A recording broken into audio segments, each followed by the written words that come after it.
السلام علیکم ورحمۃ اللہ وبرکاتہ۔ محترم سامعین، آج میں اپنے دوست کے گھر گیا ہوا ہوں۔ انہوں نے مرغیاں پال رکھی ہیں، مرغیوں کا معائنہ کر رہے ہیں۔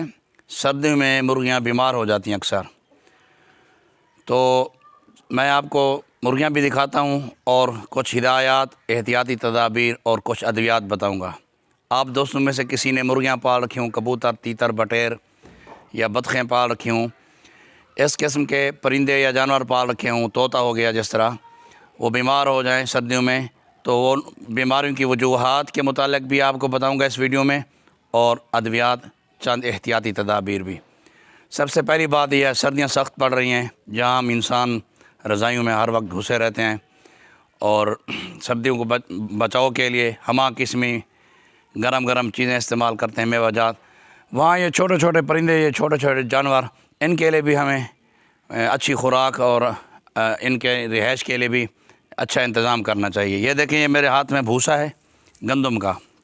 یہ بھوسا آپ لے لیں، یا کوئی دھان کی پرالی جسے ہم سرائکی میں پلالی کہتے ہیں، ان دونوں چیزوں میں سے کوئی ایک چیز لے لیں۔ ٹھنڈی زمین پر ان جانوروں کو مت بٹھائیں، روزانہ کی بنیاد پر صاف ستھرا بھوسا آپ رکھیں زیر زمین نیچے، اوپر ان پرندوں کو بٹھائیں۔ اچھا، پھر روزانہ صفائی ستھرائی کریں۔ تو ذرا آپ دیکھیں، پہلے آپ یہ مرغیوں کا بھی دیکھ لیں کہ کیسی انہوں نے مرغیاں پال رکھی ہیں۔ اب یہ دیکھیں، یہ بہت پیاری مرغیاں انہوں نے پال رکھی ہیں۔ کم از کم ایک مرغی 3-4 ہزار روپے کی مرغی ہے، اچھی نسل کی، نایاب نسل کی مرغیاں ہیں، اور کام ان کے دیکھیں۔ چلو گرمیوں میں تو سمجھ آتی ہے کہ اس طرح کھلے میدان میں ان کو رکھا جائے، لیکن یہ دیکھیں، سردیاں ہیں اور نیچے ٹھنڈی زمین ہے، پھر یہ مرغیاں بیمار نہ ہوں تو اور کیا ہوں۔ اور نیچے یہ دیکھیں، یہ نیچے پرات رکھی ہوئی ہے بٹھل، اس میں پانی ڈالا ہوا ہے، ٹھنڈا پانی۔ اللہ کے بندے ٹھنڈا پانی اور چھوٹے چھوٹے پرندوں کو نہیں، بلکہ نیم گرم پانی اور تازہ پانی دیں۔ اچھا، یہ بیمار کیوں ہوتے ہیں مرغیاں، یہ جانور؟ سب سے پہلی بات یہ ہے کہ یہ بیمار اس لیے ہوتے ہیں، کھول دیں ان کو کھول دیں، باہر آنے دیں۔ زیادہ سردی کی وجہ سے جہاں انسان بیمار ہو رہا ہے، یہ چھوٹے چھوٹے جانور بھی بیمار ہوتے ہیں۔ سردی کی وجہ سے خون منجمد ہو جاتا ہے، گاڑھا ہو جاتا ہے، پھر یہ پرندے بیمار ہو جاتے ہیں۔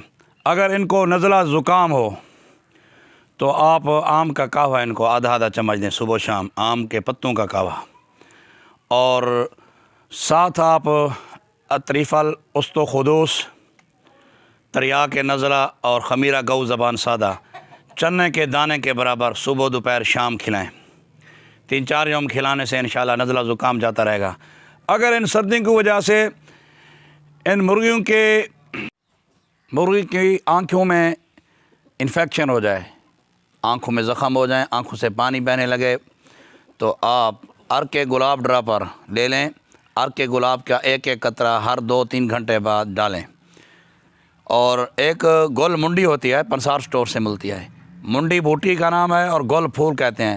منڈی بوٹی کے خشک پھول ملیں گے، وہ لے لیں، ان کا سفوف کر لیں۔ چٹکی چٹکی گل منڈی کا سفوف شہد میں ملا کر، یا کسی خمیرہ گو زبان سادہ ہو گیا، خمیرہ مروارید میں ملا کر استعمال کریں۔ انشاءاللہ 3-4 یوم استعمال کرانے سے مرغیوں کے آنکھوں کا انفیکشن ختم ہو جائے گا، بالکل تندرست ہو جائیں گی۔ اگر ان مرغیوں کو قبض ہو، قبض کی نشانی یہ ہوگی کہ جب یہ بیٹ کرنے لگیں گے تو یہ بیٹ نہیں کر سکیں گی، یا اگر بیٹ کریں گے تو بار بار زور لگائیں گے تو وہ سخت بیٹ آئے گی، ان کا پخانہ سخت ہوگا۔ تو اس صورت میں آپ قرص ملین ٹیبلٹ کا چوتھائی حصہ، 4 حصہ کر لیں۔ قرص ملین ہمدرد کی گولیاں ہیں، ہمدرد کمپنی کی، 4 حصہ کر لیں، 1 حصہ صبح، 1 حصہ شام، 2-3 یوم کھلائیں، قبض جاتی رہے گی۔ اگر بالفرض مرغیوں کو بخار ہو جائے، بخار، تو بخارین گولیاں، کرشی ٹیبلٹ، کرشی کی ٹیبلٹ ہیں بخارین، وہ آپ آدھی گولی صبح شام 3 یوم کھلائیں، بس بالکل مرغی ٹھیک ٹھاک ہو جائیں گی، مرغیاں تندرست ہو جائیں گی، بالکل صحیح سلامت ہو جائیں گی۔ اکثر دوست سوال کرتے ہیں واٹس ایپ پر کہ بیمار جانوروں کا گوشت کھایا جا سکتا ہے، جس طرح یہ کبوتر ہو گئے یا یہ مرغیاں ہو گئیں۔ جناب، عرض یہ ہے کہ اگر یہ ہلکا پھلکا بیمار ہوں جانور تو آپ ان کا گوشت کھا سکتے ہیں، کوئی مضر نہیں ہے، تمام حکماء اور تمام ڈاکٹروں کے نزدیک۔ بس آپ ان کے اگر گوشت کو کھانا چاہتے ہیں تو آپ اچھی طرح اسے بھونیں. جب آپ آگ پہ بیمار جانور کے گوشت کو بھونیں گے تو اس کے جراثیم ختم ہو جائیں گے بیماری کے. ٹینشن نہیں لینی ہے آپ نے, آپ استعمال کر سکتے ہیں. زیادہ کوشش یہ کیا کریں کہ تندرست و توانا مرغیاں آپ لیا کریں. جو بھی جانور لیا کریں صاف ستھرا جانور لیا کریں ذبح کرنا ہو تو, اگر آپ نے. ورنہ آپ گھر میں اگر جانور پالے ہوئے ہوں تو حلال جانور ہے تو اس کو بجائے ضائع کرنے کے تو آپ ذبح کر سکتے ہیں, ایسی کوئی بات نہیں ہے, تو آپ استعمال کر سکتے ہیں.